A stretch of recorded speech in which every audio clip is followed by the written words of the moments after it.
¿Cómo están? Muy buenas noches. Soy Julio Patán, a nombre de Leo Zuckerman, que es el jefazo en este espacio. Les doy la bienvenida a la edición de fin de semana de Es la Hora de Opinar. Bueno, no se pierdan la de hoy, de veras. Vamos a platicar con Mariana H., con Iván Nieblas, conocido como el Patas, y con Fernando Aceves sobre los 50 años de la muerte del Rey Lagarto, de Jim Morrison. Comenzamos pues, es la hora de opinar.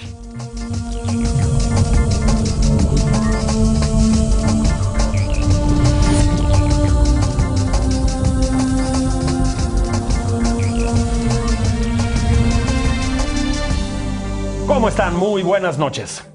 Miren, el 3 de julio de 1971, hace medio siglo, James Douglas Morrison, mejor conocido como Jim Morrison, vocalista de la banda de The Doors, fue encontrado muerto en la bañera, en la tina. Como no se le hizo una autopsia, no sabemos las causas exactas de su muerte.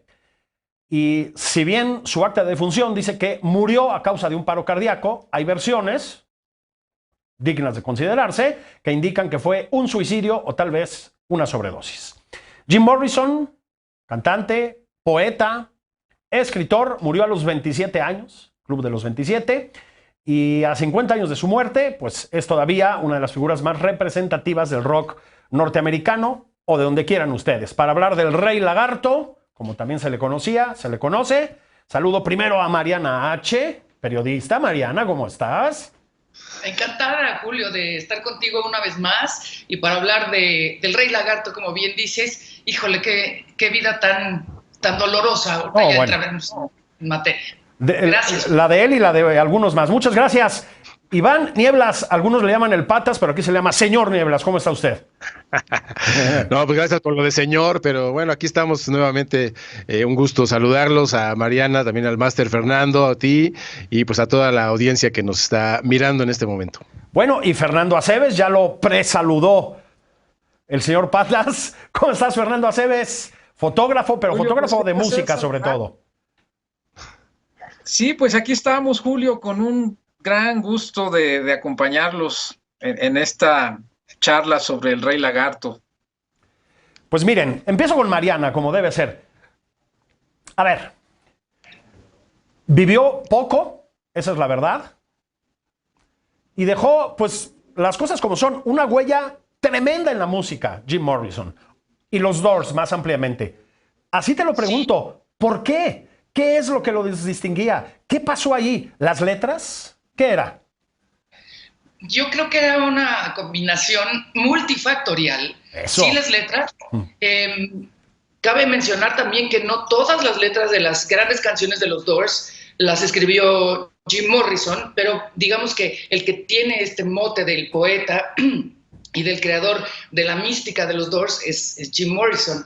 Y otra cosa también, una manifestación, por así decirlo, del dolor, una apología de la autodestrucción en el escenario, como yo digo, nunca se ha visto. Hay grandes, digamos, frontmen, los vocalistas de grupos que han hecho historia.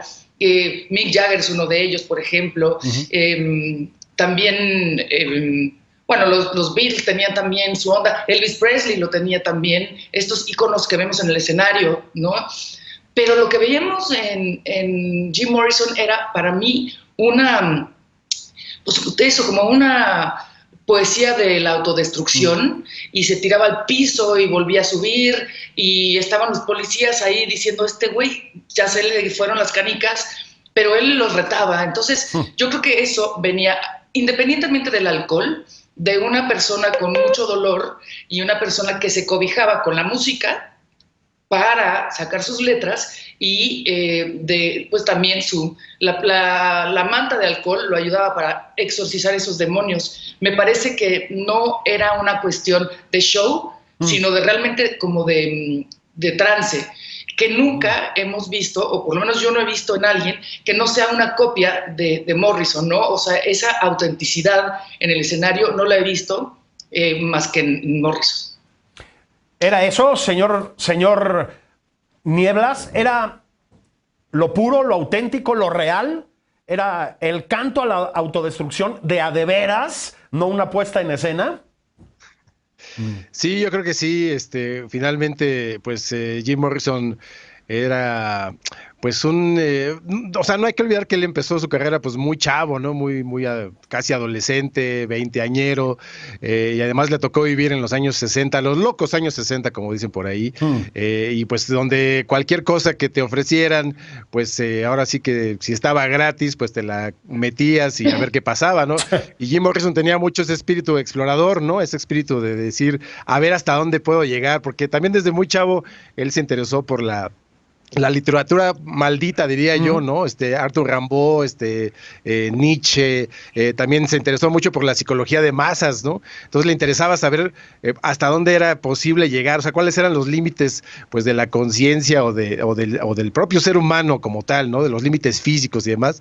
Entonces él decía, pues yo voy a ser como el conejillo de Indias, a ver hasta dónde, cuál es el límite que puedo alcanzar, hasta dónde puede llegar, hasta dónde puedo llevar a la gente y qué tanto puedo yo, pues, llevarme a mí mismo al extremo en las situaciones pues más peliagudas o más bizarras que se les puede ocurrir, ¿no?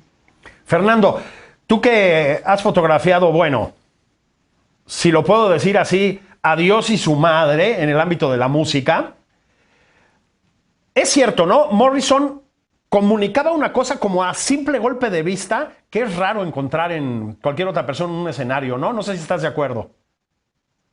Bueno, yo describiría a Jim Morrison como el creador de la escuela, de la alta escuela de la presencia escénica. Yo no tengo un referente antes que él, ¿no? Sobre aquello. Y lo mágico que tenía Jim Morrison era que era capaz de atraer esa fuerza del escenario a sus grabaciones, ¿no?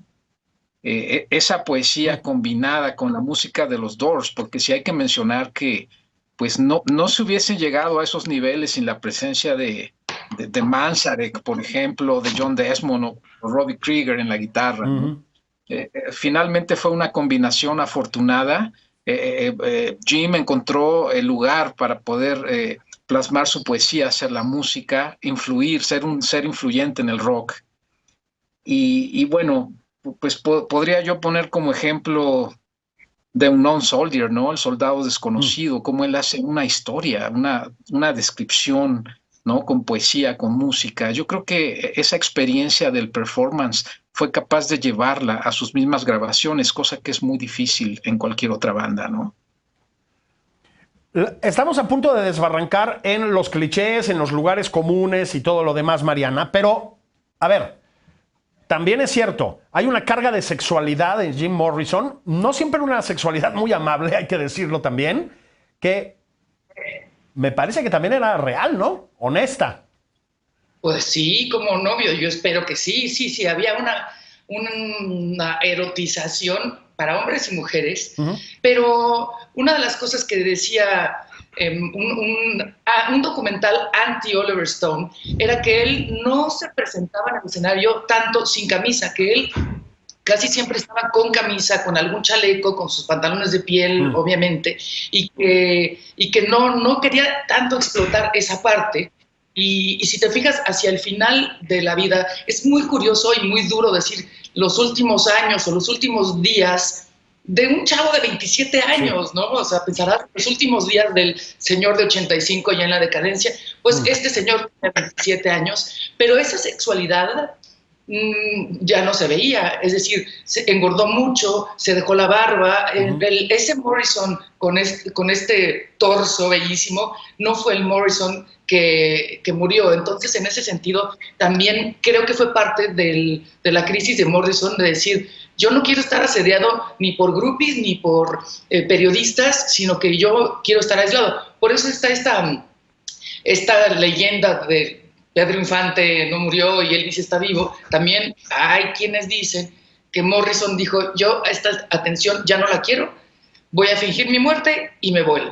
¿Será mentira o será verdad? No lo sabemos, pero sí, la sexualidad y el tabú en este discurso de papá te quiero matar, mamá te quiero follar, esto también hay una transgresión ahí absoluta. Fernando, ya que estábamos hablando del modo de vestir y el modo, más allá del modo de vestirse, el modo de estar de Jim Morrison, bueno, ahí va, otro cliché. Hoy me voy a dar vuelo con esto. Pues un icono de la moda también, ¿no? Por supuesto, y hay que tomar en cuenta que cuando nos mencionan a una estrella del rock, lo primero que nos llega a la mente es una fotografía real, ¿no? Del personaje, ¿no? Entonces, al hablar de Jim Morrison, pues no nos lo imaginamos de entrada en un escenario, imaginamos una fotografía, ¿no? Y es el caso de esta fotografía que describe Mariana, donde está él con los brazos extendidos, con el torso desnudo, ¿no? Yo creo que él era una combinación de todo, era un maestro de la imagen, quizás sin proponérselo, ¿no? Quizás no lo sabía.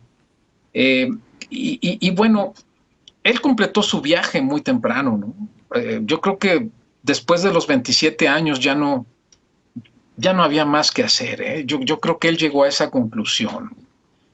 Hace un tiempo hablaba con Baron Wolman, que es el fotógrafo fundador de la revista Rolling Stone, que pudo conocer tanto a Jimi Hendrix como a Janis Joplin como al propio Jim, y decía, es que si no hubiesen muerto, yo creo que el único que hubiese librado esa decadencia, sin duda hubiese sido Jimi Hendrix. Yo creo que ni Janis ni Morrison ya no tenía nada que hacer en el mundo, ¿no? Digo, visto desde una visión artística quizás, ¿no?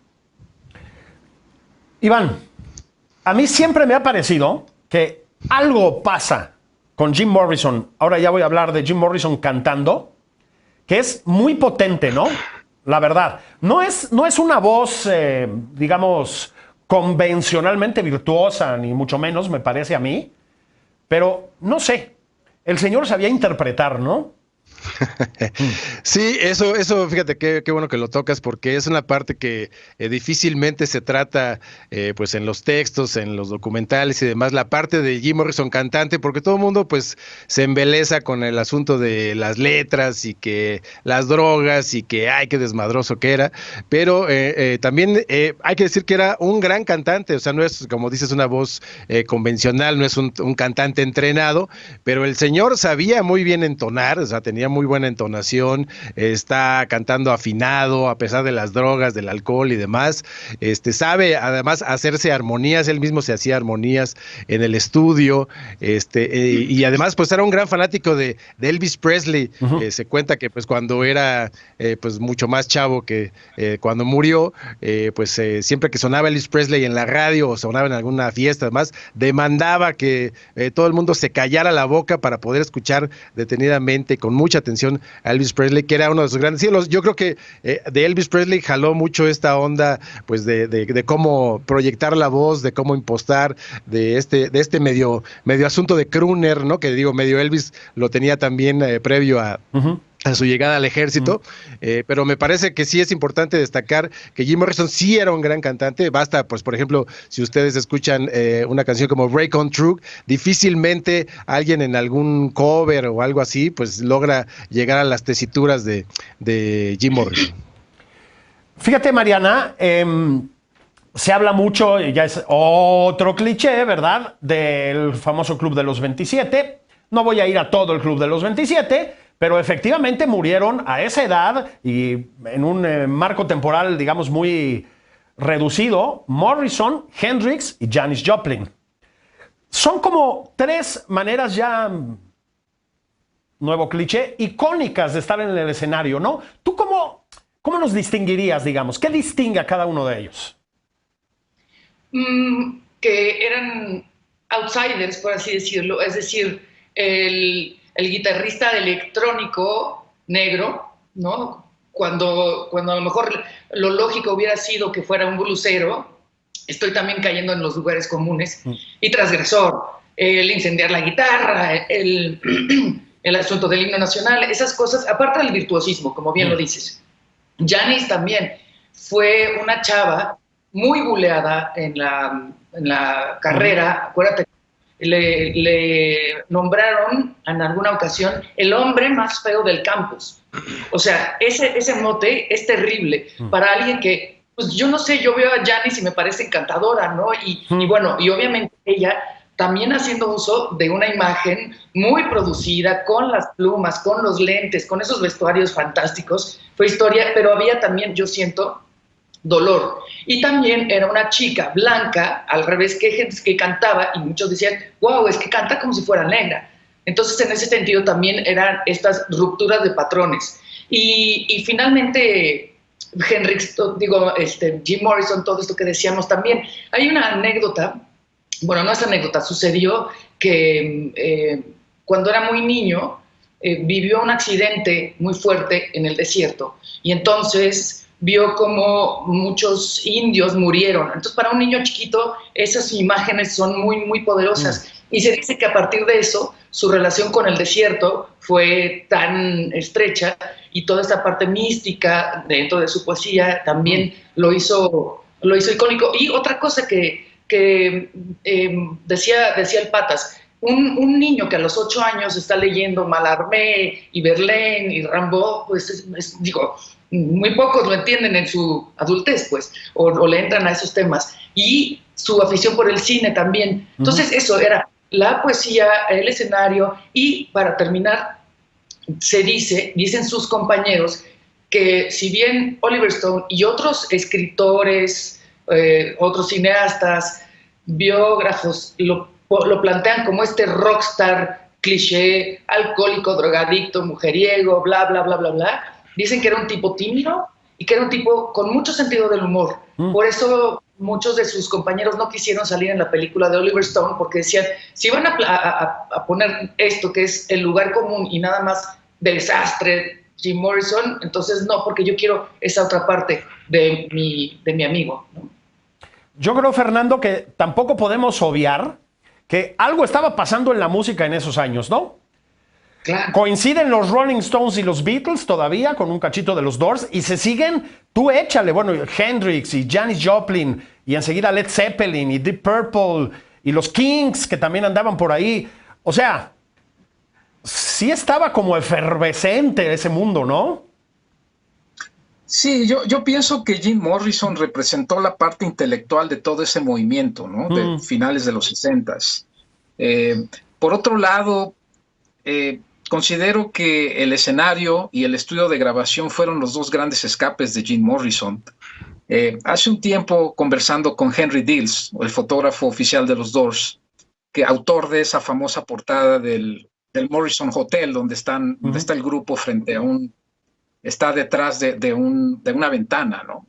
Y le preguntaba cómo era Jim, y decía, Jim era un hombre extremadamente tímido. O sea, era muy complicado hablar con él. O sea, él rara vez se enganchaba en una conversación. Entonces dije, claro, o sea, finalmente el escenario y el estudio fueron la fuga, ¿no? Yo creo que no hubiésemos conocido al hombre sin esa oportunidad de formar parte de ese movimiento, ¿no? Iván, que no se nos olvide que tampoco estaba mal rodeado en los Doors, ¿no? Yo creo que, a ver si estás de acuerdo, de entrada hay algo muy distinguible ahí, que es Ray Manzarek. Estamos de acuerdo, ¿no? Sí. Algo se inventaron Exactamente. ahí. Sí, exactamente. Y además hay que anotar, eso también me da gusto que lo señales, porque sin los otros Doors, posiblemente pues el vehículo para expresar su poesía, sus deseos de muerte, que yo siempre he pensado que Jim Morrison tenía un death wish, si me permiten el anglicismo, pues justamente fue el vehículo ideal, ¿no? Esta música ecléctica, además, porque no hay un grupo, creo yo, igual aquí mis compañeros me podrán corregir, pero no creo que haya un grupo que suene como los Doors. O sea, solamente los Doors suenan a los Doors, empezando por su formación en la que no tienen bajo, por ejemplo, ¿no? Prescinden del bajo eléctrico, del bajo en cualquier forma, que esa labor la hacía Ray Manzarek con su mano izquierda, decía, pues aquí está el bajista de los Doors. Pero bueno, creo que las influencias son muy notorias. Por ejemplo, pues el baterista John Densmore, un tipo influenciado por Elvin Jones, uno de los grandes bateristas bateristas de todos los tiempos, baterista de John Coltrane, por ejemplo, ¿no? Eran los grandes hilos, pero además John Denver tenía una fascinación especial por los ritmos latinos, ¿no? Lo hemos escuchado incorporar esto, pues justamente, por ejemplo, en la canción que ya les mencionaba, en Break On Through y otras más, ¿no? Luego, pues está Robbie Krieger, un guitarrista extraordinario que, bueno, él pues nace dentro del ámbito del blues, pero también se interesa por el flamenco y por el propio jazz, el jazz más fusionado, no tan tradicional, ¿no? Más el free jazz. Y luego llega pues Ray Manzarek, que además es un pianista estudiado, un pianista criado entre las lides clásicas, pero que también tiene una fascinación enfermiza con John Coltrane, ¿no? Entonces quiere hacer lo mismo que hace John Coltrane en el saxofón dentro de su teclado. Entonces esta combinación, además pues la voz barítona de Jim Morrison con sus letras digamos, malditas envenenadas, pues hacen de los Doors una cosa única, ¿no? O sea, justamente no hay una combinación más ideal que yo no me imagino, por ejemplo, a Jim Morrison en un escenario, en un ámbito como, no sé, el de los Kings o el de los Who, ¿no? O sea, no sonaría jamás igual. ¿Hizo escuela Jim Morrison? Evidentemente sí, ¿no? Pero, Mariana, tú, ¿a quién oyes como siguiendo en la estela de los Doors hoy en día? Pues mira, es una pregunta complicada porque puede ser que lo oigamos en muchos, pero justo como esa combinación mágica no volvió a darse, no te podría decir uno, así como, ponle, que el otro día hablábamos de Dylan, ¿no? Tú oyes a un joven Jake Bugg y dices, bueno, pues es una especie de tributo a Dylan, o antes, como lo hizo Donovan. Pero no sé, yo creo que esto te lo podría responder mejor el Patas, porque yo no digo, bueno, pues esta es como la secuela o la copia fija o chafa de Jim Morrison. A ver, ahí Patas, te paso el balón. Bueno, mira, yo que sónicamente la verdad es muy difícil hablar de alguien que suene como los Doors, como yo ya le había señalado, pero sí yo noto influencias del propio Jim Morrison en otros artistas, cantantes, etcétera, empezando por uno de los más famosos, que es el propio Iggy Pop, que él lo ha dicho en repetidas ocasiones, que él vio a Jim Morrison y dijo, esto es lo que yo quiero hacer, quiero ser ese güey que está ahí en el escenario, ¿no? Entonces Iggy Pop llevó el asunto de Jim Morrison, la facha, todo el aspecto teatral, el performance de Jim Morrison, lo llevó al extremo. Él sí ya pues encuerado casi, torso desnudo eterno, pero es muy notorio, por ejemplo, si lo ven, lo comparan los videos, están el mismo pantalón de cuero, el cinturón pues de villa ancha, ¿no? Es una herencia total de Jim Morrison, y pues más ya para acá, estos años recientes, seguramente aquí el maestro Fernando Aceves se debe acordar de Ian Astbury, que también pues es el cantante de The Cult, que además, bueno, pues él reemplazó de algún modo a Jim Morrison ya en esta nueva versión de los Doors del siglo XXI, no sé cómo le pusieron ahí, pero estoy seguro que el maestro Aceves lo fotografió en alguna de sus incursiones aquí en territorio nacional. Te lo paso, mi querido. A ver, maestro Aceves, cuéntanos. Bueno, qué bueno que lo mencionas, Iván. Justamente estaba pensando en Ian Astbury. Tuvieron esa nueva encarnación de los Doors con los Doors del siglo XXI. Tuvieron una presentación en el Auditorio Nacional aquí en la Ciudad de México hace unos años. Y yo juraba que Morrison bajó y se posesionó del cuerpo de este cantante, ¿no? ¿Sí? Yo creo que esa fue definitivamente fue la experiencia más cercana a haber visto a los Doors en vivo, ¿no? Era esa piel chinita permanente, o sea, una piel chinita que duró 2 horas, ¿no? Y bueno, creo que pues todos los que estuvimos ahí, pues no nos quedó más que agradecer a quien se le haya ocurrido hacer esta reunión, ¿no? Hay un cantante por ahí, Michael Stipe de R.E.M., que yo creo que su presencia escénica ha sido siempre muy hace una referencia muy fuerte hacia Morrison en cuanto a lo espiritual, ¿no? En cuanto al interior. Quizá físicamente no tenía mucho que ver, tampoco su presencia escénica, pero sí esa energía que transmite en el escenario. Yo creo que sin haber visto nunca a Morrison, creo que es algo muy próximo en el sentido poético del asunto, ¿no?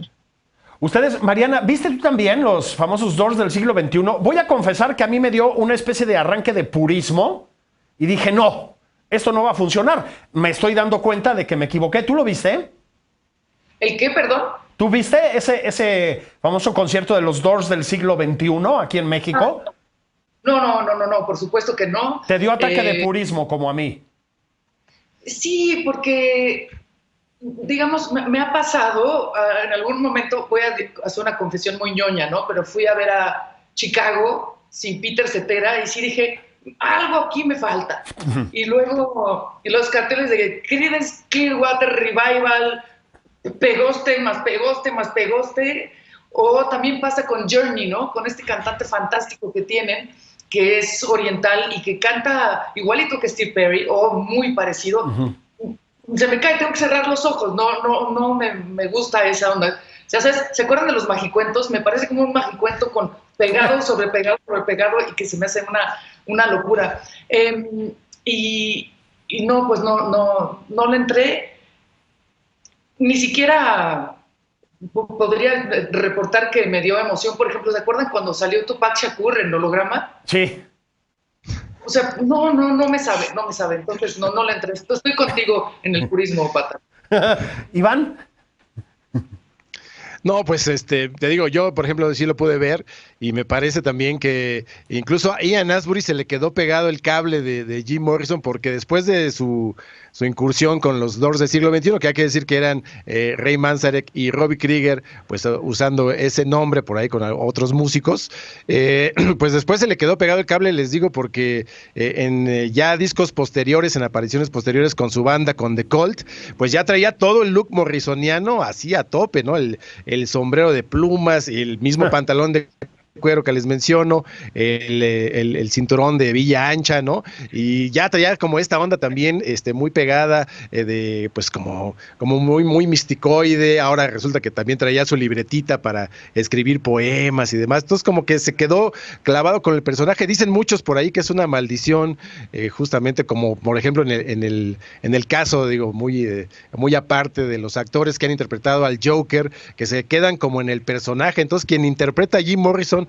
por ahí me acuerdo, a lo mejor quizás el maestro Aceves se acuerde de otro cantante que después trajeron los Doors, un rubio que ni siquiera me acuerdo de su nombre, que no tenía nada que ver con Jim Morrison, un rubio de copete, barbita, pero que también se creía Jim Morrison natal, no le quedaba el papel como a Ian Astbury, pero él posteriormente también dicen que se quedó pegado en el viaje de Jim Morrison y andaba pues atacándose de drogas, andaba pues consiguiendo groupies a donde pudiera y también escribía poesía, ¿no? No, bueno, vamos a hacer una pausa, regresamos con Jim Morrison específicamente y los Doors, Mariana H., el famoso Patas y don Fernando Aceves, fotógrafo. Estamos platicando, ya les decía, 50 años de la muerte de Jim Morrison. Ahí venimos.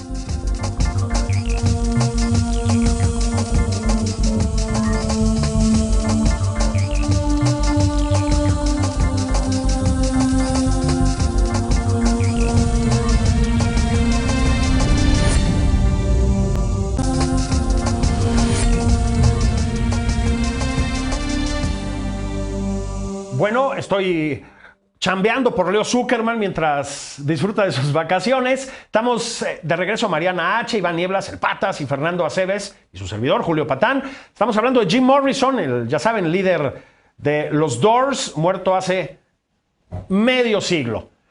Empiezo contigo, Iván. ¿Cómo se debe escuchar a los Doors en el rarísimo caso de que nunca los hayas escuchado? ¿Por dónde empiezas? Pues con mucho cuidado, yo creo, y con audífonos además, si es posible. Pero bueno, yo creería que podríamos irnos por los dos primeros álbumes, o sea, el que se llama The Doors simplemente y Strange Days, que es como pues justo la representación más fiel, digamos, de esos Doors, pues en su más puro estado. Ya diría yo que después le podrían entrar a Waiting for the Sun, que es donde yo creo que ya alcanzan pues la madurez tal cual como como banda, y pues me iría yo por el cuarto, que es LA Woman, un disco muy pues vilipendiado, pero que ya es como la herencia de el cierre, yo creo que ideal para Jim Morrison en los Doors, donde ya decían, bueno, ya nos vamos a dejar de idioteces, vamos a hacer buena música, y pues con esto nos vamos a despedir, a cerrar el libro, y bueno, pues esas son mis recomendaciones, salvo las que tengan aquí mis compañeros. Órale, Mariana, vas. Fíjate, voy a sentirme joven por un momentito, pero yo como conocí a los Doors con una película icónica cuando yo iba en secundaria, saliendito a la primaria secundaria, que es la película Los Boys, de vampiros, donde sale Kiefer Sutherland y sale Corey Haim y Corey Feldman, la famosa dupla, ¿no?, de los Coreys, y esa película abre con People Are Strange, que ahí fue cuando dije, ay, güey, ¿qué es esto?, ¿no? Y me llamó inmediatamente la atención. Y bueno, son esas como huevitos de Pascua que te llevan después a otro, y entonces ya conocí a los Doors. Y algo bien importante, y lo dice Manzarek en algún momento, que quería darle un madrazo a Oliver Stone cuando vio la película de los Doors, porque dijo, ese Jim Morrison es como ver a Oliver Stone con pantalones de cuero, ¿no? O sea, como que no le quería mucho. Y sobre todo hablaba de una frase, que la apunté por aquí, que dice, le adjudican a Morrison decir, where is your will to be weird? ¿Dónde está tu voluntad de ser extraño? Y lo conecto con People Are Strange porque toda la gente extraña que conozco no se define a sí misma como extraña. Él no hablaba de People Are Strange como yo soy el extraño, yo soy el místico. Eso se daba por sentado, no tenía que sobreexplicarlo. Entonces, bueno, eso para también apoyar al Patas con Strange Days, a mí ese disco también, justo por la película, me abrió las puertas, valga la redundancia, de los Doors. Fíjate que me acordé de una vez que hablaste de un amigo mutuo, cuyo nombre no voy a decir, Mariana, y dijiste, está loco, pero no por las razones que él piensa. Pero bueno, ese es otro tema. Misma pregunta, señor fotógrafo. Pues siguiendo en la línea de las películas, yo recuerdo claramente cuando vi por primera vez Apocalipsis Ahora de Francis Ford Coppola, ¿no? Esa primera escena, ¿no? Esa toma aérea de ese amanecer en Vietnam, y como música de fondo el final, ¿no? The End. The End. Yo dije, pareciera que Francis Ford Coppola le hizo la película al tema, ¿no? Y yo creo que por ahí es la cosa, ¿no? Había que ver la película y poner énfasis a ese gran inicio que tuvo, ¿no? Y a partir de ahí nos seguimos con los Doors. ¿Cómo cambiaron los Doors? ¿Cómo cambió la música, Iván, de los Doors? ¿Cómo evolucionó? Otra vez, fue un periodo relativamente breve, pero ¿cómo cambió? ¿Qué pasó ahí? ¿Qué aprendieron? ¿Qué dejaron atrás? Bueno, pues yo creo que cambiaron ellos justamente el panorama musical conforme ellos iban evolucionando, claro. No tanto, creo que su sonido difícilmente varió mucho, salvo que en los primeros discos que ya mencioné, en los primeros dos, estaban muy adentrados dentro de la cuestión psicodélica, pero después como que dijeron, bueno, también podríamos incorporar otro tipo de rollos, como por ejemplo la música del flamenco, como el blues, el jazz, incluso pues bueno, este muy polémico arreglo de cuerdas que le hicieron a Touch Me, ¿no? Una de sus canciones más famosas, escrita por Robbie Krieger, que bueno, les valió así como la satanización de los fans del rock, porque decían, ya se vendieron los dos, ahora ya van a hacer música de elevador, qué bárbaros, pero nada de eso, simplemente ellos ya como que creo que ya pensaban o ya asumían que era una banda consolidada y establecida, entonces decían, bueno, ya no tenemos que demostrarle nada a nadie, ya podemos hacer lo que nos dé la gana, y bueno, creo yo que más bien fueron dejando atrás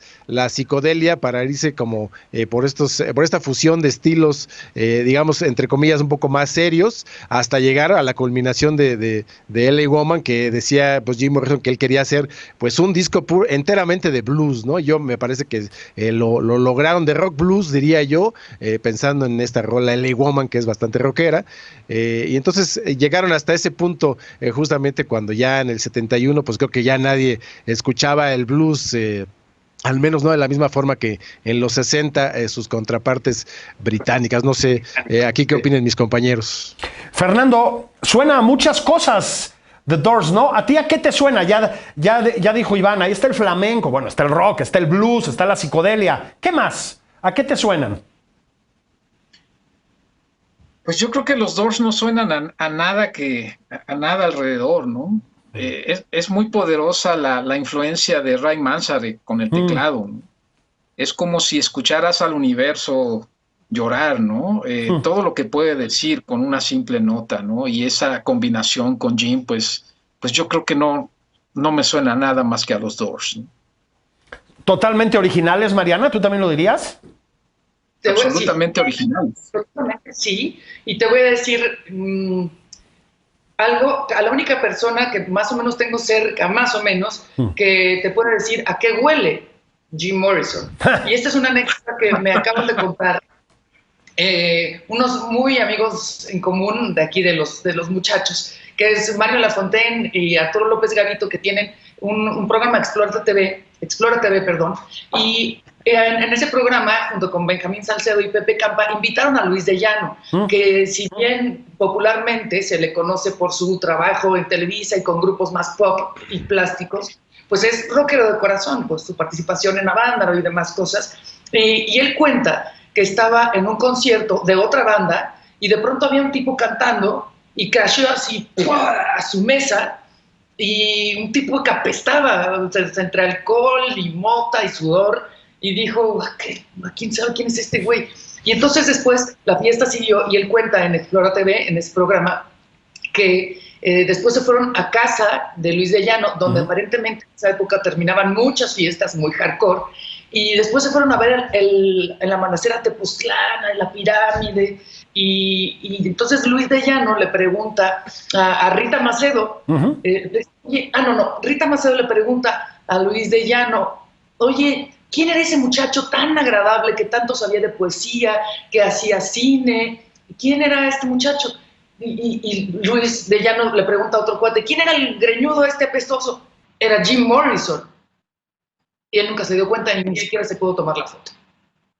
Sí, más Rita Macedo, bueno, connotadísima actriz, pero efectivamente era una mujer, lean su libro de memoria, si no me creen, con una formación literaria muy potente, es decir, me imagino perfectamente esa conversación. Oye, Iván, se habla de que hay material inédito de Morrison y de los Doors más en extenso. ¿Tú sabes algo de eso? Sí, bueno, obviamente pues hay mucho que explotar en materia de los Doors. Por ahí están los herederos, sus hermanos de Jim Morrison, que son pues en parte dueños de los quehaceres de Jim Morrison, junto pues con los Doors sobrevivientes, Roy Krieger y John Densmore. Y sí, hay cosas embodegadas ahí que no han visto la luz. Obviamente pues deben estar esperando ciertos aniversarios, ciertas acontecimientos. Hay muchos conciertos grabados, esos los han estado sacando consuetudinariamente, pero también sí hay material inédito por ahí, muchas cosas de la poesía de spoken word que grababa Jim Morrison, que por ahí se quedaron. Entonces pues sería cuestión ya de tiempo en que las veamos, que vayan saliendo a la luz, cuando quieran las disqueras y cuando quieran obviamente también pues los herederos del legado de Jim Morrison. Fíjate, Fernando, que ahora que les preguntaba yo, ¿quién podría tener marcadamente algo de Jim Morrison? A lo mejor me vetan de sus vidas por decir esto, pero creo que alguien que le aprendió algo es Tom Waits en algunos momentos. Y yo creo que con buena fortuna, además. Bueno, sin duda, Tom Waits pues es podríamos decir que es un Morrison sin ser Morrison. Yo creo que Tom Waits, él pues creó su propio estilo, creó su propia poesía. Es igual que Nick Cave a lo mejor, ¿no? Ajá. Nick Cave es un personaje que también se puede aproximar un poco a lo que era Jim Morrison a nivel escénico, ¿no? Pero yo creo que el caso de estos dos personajes, pues sí, ellos desarrollaron lo suyo, pero no me quedaría la menor duda de que sí hubo una escuela de Morrison hacia ellos, ¿no? Y no sé si estás de acuerdo, Mariana, tal vez una de las cosas que lo separan es esa especie de cinismo de Tom Waits permanente, ¿no? Que tiene como una cosa muy cáustica que no se suele escuchar en los Doors, ¿no? Sí, muy, muy cáustica, también disruptiva, también esta cuestión de poca vanidad y de presentarse en sus videos con unos close-ups que escandalizan un poco, ¿no? También Lou Reed en la parte del spoken word, sobre todo ya después de Velvet Underground, también ahí lo podemos ver. Y creo que Patas quería decir algo y lo Sí, te vi levantando la mano ya tarde. No, bueno, además quería yo apuntar también la presencia, creo que es indiscutible, de alguien que estuvo muy influenciada por Jim Morrison, que es Patti Smith, que incluso, tiene por ahí fotos en la tumba de Jim Morrison en el cementerio de Père Lachaise. Y bueno, creo que otro que también se nos escapa señalar, y no por ser mexicano hay que hacerlo menos, pero es el mismísimo Saúl Hernández, en su etapa de los 90, de El Diablito. Pues yo lo recuerdo justamente nuevo con este uniforme, ¿no? El pantalón de cuero, el cinturón de Villa Grande, y que bueno, más o menos también en esa etapa Caifanes intentaba sonar un poco a esta medio psicodelia dorsiana, obviamente con sus respectivas diferencias, pero me parece que sí, la película, es que yo creo que la película de Oliver Stone, aunque no lo queramos, y aunque sea pues ahí lo que sea, un recuento de chismes, pues sí influenció a una generación y sí tuvo un impacto pues en toda la juventud que la vio en los 90, yo incluido obviamente, que me la eché en cine permanencia voluntaria, en el cine Diana, que me quedé toda una tarde viéndola, hasta que bueno, aprendí todo lo aprendible de esa película. Híjole, sí, el problema de esa película, el primero, y con esto me voy a pausa para regresar a concluir, es que hay que soportar a Val Kilmer, ¿no? Pero bueno, no se trata de hacer crítica cinematográfica. Vamos a pausa, enseguida regresamos a platicar de Morrison. A concluir, ya se nos acabó el programa, casi. Ahí venimos.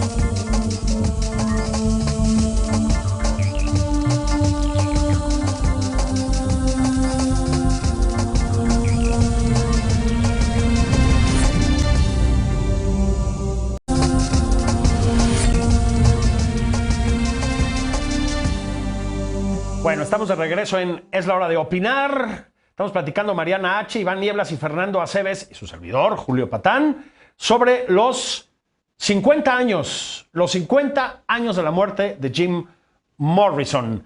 Vamos a tener que concluir, jóvenes. Vamos a concluir con otro gran lugar común. ¿Cuál es el primer momento que recuerdan ustedes con los Doors en su vida? ¿Cómo fue? Fernando. Bueno, tendría 12 años de edad, estaba terminando la escuela primaria. Tenía un compañero de origen estadounidense que de repente llevaba viniles a la escuela como América, los Doobie Brothers, los mismos Doors, y un día me invita a su casa. Empiezo a hurgar entre sus discos de vinil y me encuentro con una portada. Era un Jim Morrison con pantalón de cuero, con estoperoles, una actitud de éxtasis, y el disco se llamaba The Doors, absolutamente en vivo. Esa imagen se clavó en mí y yo creo que fue una influencia para pues, lo que años después estaría haciendo, ¿no? Que es la fotografía del rock. Iván. Bueno, yo debo apuntar igual que el maestro Aceves en la discoteca, en la casa materna, pues había dos álbumes, dos viniles que llamaban mucho mi atención, que era pues el álbum 13, una compilación que no sé si fue exclusiva de México o algo así, porque no la he visto nunca en las discografías internacionales, con esta portada de un Jim Morrison gigantesco, la cara enorme de Jim Morrison, pues casi ahí translúcida, con unos pequeñititos Doors ahí abajo de su pecho, y además también estaba la portada de Alive She Cried, que es otro disco en vivo con algunos temas en estudio, donde está Jim Morrison saltando en una fotografía fuera de foco que a mí me parece fantástica, quisiera yo un póster de eso, y de ahí pues fue la cosa de a ver qué es esto, ¿no? Y después me explicaron que eran la misma persona y que era la misma banda, y pues bueno, caray, yo me quedaba pasmado escuchando Latitudes Equinas, que viene ahí en medio este poema, en medio de Moonlight Drive, que es una de las grandes canciones que a mí me parece fantástica y pues quizás la mejor de los Doors. Mariana. Pues la que te conté cuando vi la película Lost Boys y justo me llamó mucho la atención, no nada más la primera secuencia, sino la canción. Una canción que a diferencia de muchas de los Doors es muy cortita, dura 2 minutos y cachito y bueno, se queda uno con ganas de más, pero sí, esa sin duda me marcó en la tierna adolescencia. Mis amigas escuchaban Flans y a mí me gustaban los Doors. A propósito, en Lost Boys también sale Jason Patric, si recuerdo bien. Sí, ¿no? Sí. Era al que quieren convertir, me parece. Al que quieren convertir, exactamente. Sí, como insultantemente guapo, ¿no? Me acuerdo yo. Y ese personaje tiene un look pretendidamente Jim Morrisonesco también, si lo vemos. Está en la greña china, también usa el mismo vestuario y demás, ¿no? Ese es un buen punto, efectivamente. Fíjense que en mi casa, a diferencia de las casas de ustedes, creo, no oían mucho rock mis papás. Mi papá oía jazz, oían música clásica, ¿no? Oían a Serrat, cosa que nunca les voy a perdonar. Sí, que muy bien Serrat, pero paso, ¿no? Se escuchaba los Beatles, se escuchaba Elvis Presley y poco más, ¿no? Y poco más. Y sí me acuerdo de, muy chavito, una especie de disputa, no solo artística, sino ideológica, digamos, en mi última etapa de secundaria, en la que algunas personas en la escuela me trataron de llevar a las garras de la nueva trova cubana, ¿no? Y me resistí con ferocidad. Me llevaron, me acuerdo, a un concierto de Silvio Pablo y Amaury Pérez en el Auditorio Nacional, y además uno tenía, como que tenías que decir, no, sí está bien chido, ¿no? Y yo decía, qué cosa tan aburrida, hijo. Pero estaba la otra banda, que era la que escuchaba rock, ¿no? Y ahí escuché a los Doors, y llegué con un disco de los Doors a casa de mis papás. Dije, con esto los voy a convencer y no sé qué. Me mentaron la madre. No más no hubo manera. Pero también me trajo esto a la mente, cómo nos circulábamos la música en esos tiempos, ¿no? Los Doors son esa manera de circular la música. Supongo que a ustedes así les pasó. Era pues el disco, ¿no? O cuando te tocaba en la radio, poco más, ¿no? Y costaba trabajo, ¿se acuerdan? Costaba trabajo encontrar los discos muchas veces. ¿Cuál fue el primero que se compraron de los Doors? Bueno, yo me compré un 45 RPM de Light My Fire. Uy. Eso lo recuerdo perfectamente. Yo creo que pues fue la entrada por la puerta grande, ¿no? Así lo veo. Los solos de Manzarek y de Krieger son legendarios en esa rola, ¿no? Yo creo que esa es la que, para mi gusto, ¿no? Lo que representa The Doors. Mariana. Sí, justo, bueno, para muchos de nosotros hacemos radio y cuando salió esa canción, cuando salió Light My Fire, 67, pues obviamente hay una cosa espantosa que se hace en muchas estaciones de radio a la fecha, que es hacer un radio edit. Entonces le quitas varios minutos para dejar a los promedio 3 minutos radiables, por así decirlo. Y resulta que con esta canción la dejaron los 6 y cacho minutos que dura y llegó hacia números 1 en muchas partes del mundo, justo por la genialidad de la rola. Entonces yo también entré por ahí y el Strange Days. Iván. Pues yo la verdad es que le entré justamente por la portada icónica que ya había mencionado Mariana al principio del programa, esta pues del torso bellísimo desnudo con el collarcito de cuentas, que engalana la portada de una compilación de grandes hits, el Greatest Hits, que viene además con un cintillo rojo muy muy chulo. Pues por ahí fue la cosa, porque además lo agarré en una oferta ahí, ya saben, en los intercambios del Chopo, pues me estaban vendiendo ese y el Strange Days, los dos en vinil. Dije, pues bueno, venga de una vez los dos, y bueno, pues fue ahí como empezó mi propia colección de los Doors, porque los discos de mis papás pues se quedaron allá en casa de mis papás. ¿Conservan discos ustedes? Sí, claro. O sea, Bueno, ¿no lo yo- votaron todo con sí. Spotify? No. No. De ninguna manera. Yo sí, Es que caray. Yo creo que Bueno. muchos cometimos el error de deshacernos de nuestros vinilos cuando el auge del CD, ¿no? Y cosa de qué arrepentirnos, pero bueno, creo que retomamos el buen camino, ¿no? En lo personal, pues sí colecciono vinilos, ¿no? Una conclusión como en 30 segundos, Mariana. Nada más revisar que a 50 años de la muerte de Morrison seguimos hablando de él, sigue llenándose de perlas cada año, le llevan su botella de whisky y no nada más son los adultos, ya en este caso algunos de ellos adultos mayores, sino hay gente de 20 años, de 25 años que tiene todavía a Jim Morrison muy presente en sus vidas y en su música. Fernando.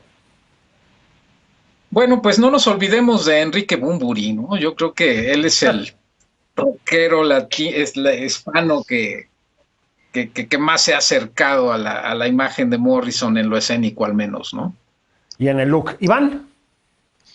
Pues yo creo que concluiría hablando de lo que no hemos hablado, el elefante en el cuarto, que es la muerte de Jim Morrison, que más allá de los misterios sobre pues estas teorías de la conspiración, de que si lo mataron, de que si fue víctima de una conspiración, que si fue pues víctima de cualquier otro poder sobrenatural, pues yo creo que se trata de un desafortunado accidente. Hay una nueva teoría además que circula por ahí, donde pues se dice que Jim Morrison, que le tenía mucho miedo a las inyecciones, a la heroína, pues nunca jamás en la vida se hubiera inyectado nada, pero que sí era muy aficionado a un nuevo tipo de heroína que estaba circulando en Francia en aquellos momentos, que era esta droga conocida como el fentanilo, que ha causado estragos en Estados Unidos últimamente, y la vendían como esta modalidad de heroína inhalable. Entonces, parece que tal parece que fue una sobredosis de fentanilo en esa modalidad pues de heroína inhalable. Así que bueno, pues ahí se las dejo para que hagamos nuestra tarea y pues chequemos estas nuevas líneas de investigación. Sí, porque ya decíamos